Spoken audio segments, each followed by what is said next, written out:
Tak, saya nak tanya apa masalah Himpunan Melayu Berdaulat yang diadakan di Dataran Sogo, Kuala Lumpur bawah-bawah ni, yang duduk sibuk kata tidak dapat sambutan, rakyat tidak hadir, rakyat tidak menyokong NGO yang kononnya nak menjatuhkan kerajaan. Apa masalah? Saya nak bagi tahu. Apa masalah dengan jumlah kehadiran yang tidak besar, yang konon-kononnya di situ membuktikan bahawa tidak ada sokongan daripada rakyat dan gagal. Saya nak bagi tahu ke puak-puak netizen, puak-puak influencer, tiktoker yang tak faham dengan teknologi hari ni. Hari ni bukan soal orang hadir ceramah ramai-ramai membuktikan sokongan. Hari ni zaman TikTok, zaman media sosial semakin canggih hari ni. Walaupun tempat tu tidak ramai yang hadir, tapi yang menonton di rumah ini seluruh Malaysia. Bahkan saya buat live dalam 2 channel. Satu channel 28,000 tontonan, satu lagi channel 12,000, dekat 50,000 tontonan. Itu belum dalam media-media yang lain yang dibuat secara rasmi tentang perkara itu, tentang himpunan itu. Dan kenapa yang kata gagalnya? Duk kata tak ada sokongan. Saya nak bagi tahu, you all kena faham bahawa Dataran Sogo ni bukanlah besar sangat macam Stadium Nasional Bukit Jalil, macam Dataran Merdeka, macam Padang Merbuk. Dataran Sogo tu kecil ya. Kat atas tu, kat pintu masuk tu poli dah jaga. Dekat jalan depan tu, jalan Tengku Abdul Rahman tu poli dah jaga.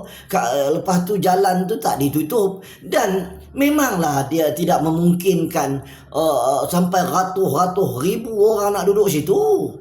Bukan masalah begitu. Isu dia sekarang ni kejayaan program itu, yang diadakan sebagai langkah permulaan untuk mengembalikan semangat kepada rakyat, mempertahankan agama, bangsa dan tanah air yang semakin hari semakin diinjak-injak, semakin diperkotak-katikkan, semakin diperlekehkan oleh mereka-mereka yang cuba untuk menjatuhkan imej agama, bangsa dan tanah air kita hari ini. Jadi bukan soal apa ni nak sambangi sampai 1 juta, 2 juta orang itu nak tunjukkan kejayaan.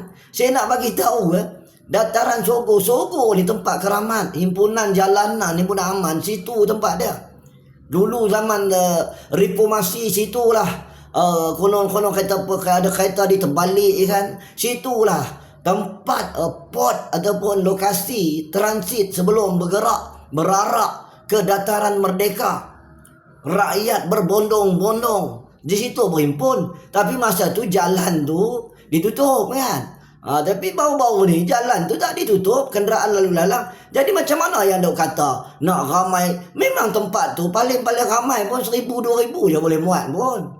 Yang lain duduk jauh-jauh seberang sini, duduk kat komplek pertama, duduk kat depan tu. Bukan boleh datang dekat, dan bukan semua orang boleh datang.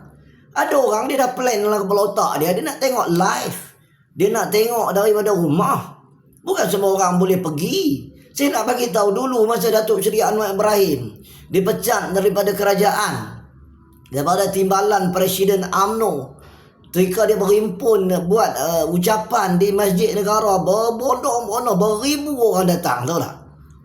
Tapi bila pilihan raya masa tu, Parti Keadilan ini menang satu kursi ya. Datuk Seri Dr. Wan Azizah Ismail, isteri Perdana Menteri, menang di Parlimen Pematang Pauh. Itu menang kan. Jadi bukan makna orang ramai tu maknanya orang tu menyokong kita ke apa, bukan kan. Ini tak ada. Kenapa yang bodoh sangat sampai bagi tahu tak ada sokongan, duk nak pelekeh. Himpunan aman yang dibuat oleh kerajaan yang dulu jadi pembangkang, ada yang tak ada orang. Yang meramaikan himpunan tu dulu bukan orang-orang ni, orang-orang daripada parti PAH yang ramai bila pemimpin mereka kerahkan turun. Tapi masa tu zaman itu, zaman orang nak hadir dengan ceramah, zaman poster duduk kat pokok-pokok ceramah minggu ni, siapa dia ceramah, pemimpin mana, zaman orang nak hadir nak tengok. Tapi zaman hari ni ialah zaman tengok kat TikTok ya, duduk rumah sambil duduk atas kati.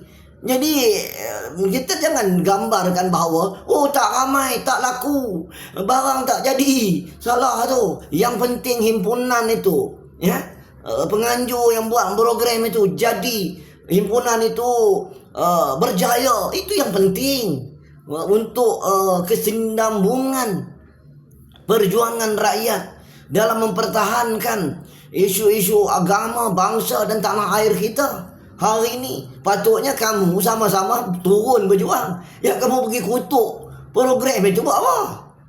Program itu untuk pertahankan agama, bangsa dan tanah air, bukan parti politik. Memanglah ada pemimpin parti politik, penyokong yang hadir, yang sama je.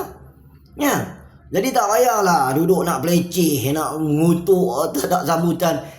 Walaupun tak ada, tapi yang menonton di rumah, yang share, yang tap screen, yang menarik ribuan jutaan penonton yang berada di rumah, itu yang lebih penting.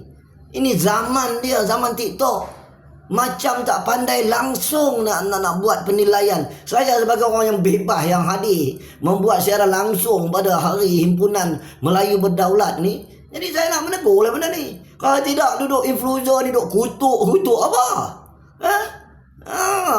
Yang penting kejayaan untuk kita bangkit, pertahankan agama, bangsa dan tanah air kita. Bukan soal ramai. Kalau ada seorang mendengar pun, tapi yang di rumah ni berjuta yang menengok, yang bercakap tu seorang pun dah kejayaan.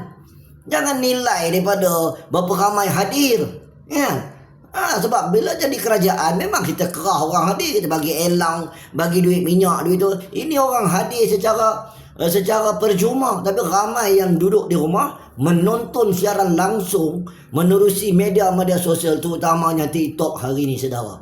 Fikir dengan bijak, jangan duduk buat isu-isu bodoh yang boleh menyebabkan rakyat semakin meluat tengok keadaan kita hari ni, saudara. Jadi sekadar itu pesanan saya untuk rakan-rakan kita, ya. Nak buat teguran pun biarlah logik di akal. Jangan duduk main belasah, mentang-mentang kamu ada kuasa, mentang-mentang kamu duduk di sebelah kerajaan yang memerintah, kamu semua yang orang buat itu tak betul belakang. Jadi fikir-fikirlah, dengarkanlah. Salam terjah, selamatkan Malaysia, selamatkan tanah airku. Jumpa lagi. Assalamualaikum.